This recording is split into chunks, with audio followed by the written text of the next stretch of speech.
A recent report says that an empty home tax in Honolulu could affect hundreds of homes and create tens of millions of dollars in revenue a year.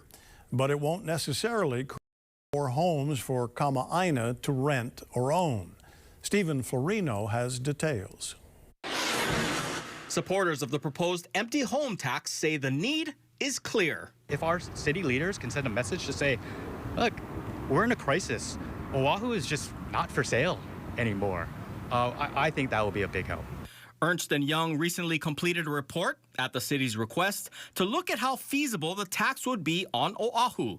These findings will be presented to the City Council's Budget Committee tomorrow. We want to strike a balance, but at the end of the day, we need to do something about our housing crisis.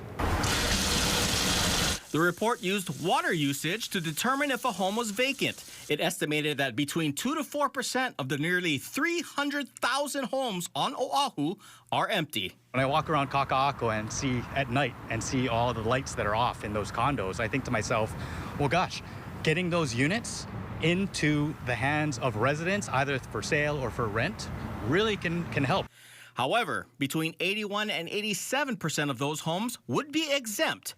Examples like a homeowner who passed and relatives are figuring out what to do, or kupuna homeowners who've moved on to assisted living, leaving between 1,000 and 2,000 properties to be taxed. For those folks who owned 3 or 4 or 5 properties, and again, the lights have never turned on once, those are the ones that really should be paying for the privilege.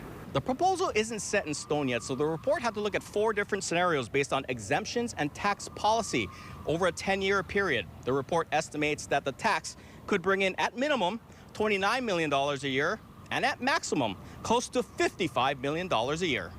Dos Santos Tam says money isn't the goal. But if all of these units convert over and the city doesn't make a single dollar in new tax revenue from it, I think that's a good outcome.